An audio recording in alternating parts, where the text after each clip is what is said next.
আজকে আমি তোমাদের সাথে দারুণ একটা রেসিপি বানিয়ে দেখাবো। তো আজকে আমার রেসিপি হলো পনির স্যান্ডউইচ। আর এভাবে একবার পনির স্যান্ডউইচ বাড়িতে বানিয়ে খেয়ে দেখবে, ছোট থেকে বড় সবার ভীষণ ভালো লাগবে, এটা খেতে এতটাই টেস্টি।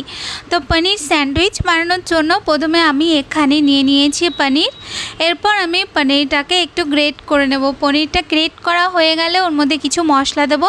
এখানে আমি দিয়ে দেবো একটু জিরে গুঁড়ো, ধনে গুঁড়ো দিয়ে দেবো, ওর মধ্যে একটু গরম মশলা দিয়ে দেবো, আমি ওর মধ্যে গোলমরিচের গুঁড়ো দিয়ে দেবো, আমচুর পাউডার, চাট মশলা, আর আমি ওর মধ্যে দিয়ে দেবো আদা কুচি, দিয়ে দেবো লঙ্কা কুচি, আর এখানে যদি তোমরা চাও তাহলে ওর মধ্যে একটু পেঁয়াজ কুচিও দিয়ে দিতে পারো। এরপর ভালো করে পনিরটাকে ভালো করে একটু মাখিয়ে নেব। পনিরটা একদম চটকিয়ে ভালো করে মাখানো হয়ে গেলে এরপর আমি এখানে ব্রেড নিয়ে ব্রেডটাকে এইভাবে একটু কেটে নিতে হবে। এরপর আমি একটা বোলের মধ্যে নিয়ে নেব 2 কাপের মতন জল, আর ওর মধ্যে দিয়ে দেবো পরিমাণ মতো লবণ, আর এখানে ছোটো বাটির 1 বাটির মতন দিয়ে দিচ্ছি ময়দা। এরপর ময়দাটাকে ভালো করে একটু গুলে নেব। এখানে ময়দার একটা ঘোল তৈরি করব, আর ময়দার ঘোলটা একটু পাতলা হবে। এরপর আমি যে পনিরটা আমি ম্যারিনেট করেছিলাম সেই পনিরটাকে আমি ব্রেডের উপরে এইভাবে ভালো করে একটুখানি লাগিয়ে দিতে হবে। একটু চেপে চেপে পনিরটা লাগিয়ে দেবো। পনিরটা দিয়ে তারপর আরেকটা ব্রেড দিয়ে পনিরটাকে মাঝখানটায় রেখে দেবো, আর একটু চেপে দিতে হবে। আর এইভাবেই আমি আর যে স্যান্ডউইচগুলো আছে সব স্যান্ডউইচগুলোকে আমি এইভাবে বানিয়ে নেব। সব স্যান্ডউইচগুলো বানানো হয়ে গেলে এইদিকে দেখো আমি ময়দার ঘোল নিয়ে নিয়েছি, আর এইদিকে আমি নিয়ে নিয়েছি আমরা যে সিমাই খাই না সেই সিমাইটা।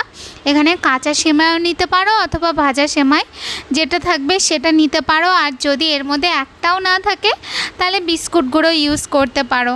এরপর আমি স্যান্ডউইচটাকে ওই ময়দার ঘোলটার মধ্যে একটু চুবিয়ে নিয়ে এরপর আমি ভালো করে স্যান্ডউইচটার মধ্যে এই সেমাইটা ভালো করে একটু লাগিয়ে দেব। এরপর তেলটা যখন মিডিয়াম হিট হবে, খুব গরম তেলে এটা ভাজবো না, যখন মিডিয়াম হিট হবে তখন আমি স্যান্ডউইচটাকে দিয়ে দেবো। তারপর আস্তে আস্তে এটাকে একটু ভেজে নিতে হবে।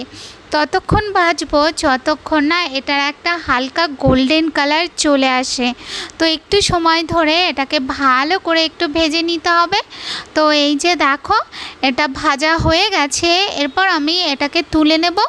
আর এইভাবেই আমি আর যে স্যান্ডউইচগুলো রয়েছে সেই স্যান্ডউইচগুলোকে আমি একইভাবে ভেজে নেব। তো এই যে দেখো আমাদের পনির স্যান্ডউইচ ভাজা হয়ে গেছে, আর এটা দেখো দেখতে কতটা সুন্দর হয়েছে। এটা দেখতে যতটা সুন্দর হয়েছে এটা খেতে কিন্তু দারুণ টেস্ট লাগে। এটা তোমরা সসের সাথে অথবা তেঁতুলের চাটনির সাথে তো আরও বেশি ভালো লাগে। তো অবশ্যই একদিন ট্রাই করে দেখবে আর আমাকে কমেন্ট করে জানাবে যে তোমাদের কেমন লাগলো। আজ তাহলে এই পর্যন্ত, দেখা হচ্ছে নতুন রেসিপির সাথে। টাটা।